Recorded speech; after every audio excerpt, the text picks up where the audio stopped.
Hi, welcome to Knit with Hannah. I'm Hannah. I'm here with another video all about what's in my Knitter's Toolkit.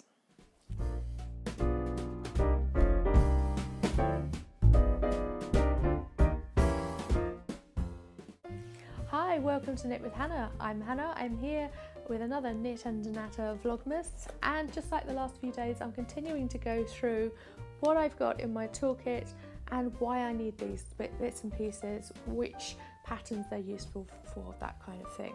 So if you want to see more of these videos, I'm going to continue looking at it over the next few days as well, and obviously I'm giving you a video every day until 24th of December. Let's have a look at what's in here then. As you saw with the needle case and the cable needles, a lot of what I keep in the main pouch that everything goes in is divided up into smaller bags like this. And in this one, I keep quite a few bits and pieces, but generally, this is what came with it originally. It's stitch holders. And you can see I have quite a few. And maybe that isn't all of them actually as well.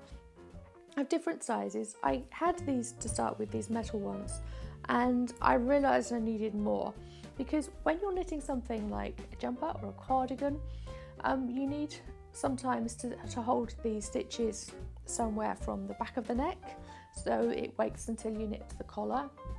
You also need to hold the stitches from the sleeves before you sew them in. You may also need to hold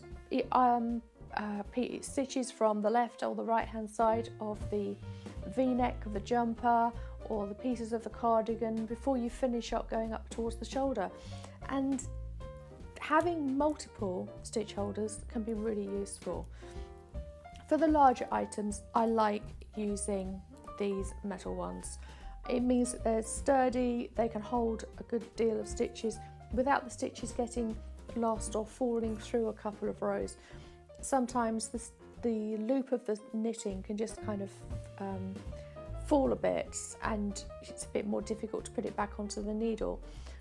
So these large needle holders with a good width to the actual wire are really good for that kind of thing. But just like I showed you when I went through my needle case, I also use pieces of thread for holding stitches. And these are ideal examples. I will use that kind of thing if I'm knitting the thumb of a fingerless mitt. Just hold the stitches on a piece of thread rather than a stitch holder, because then it won't get in the way. These larger metal ones can actually get in the way if you need to continue knitting with that item, that piece of fabric.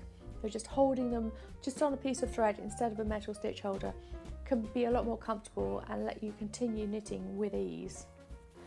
Okay, so if you're starting knitting and you're beginning to knit, wondering what you do and you don't need as a beginner knitter, then I hope you'll come over and join me for the novice knitter courses that I have on my website.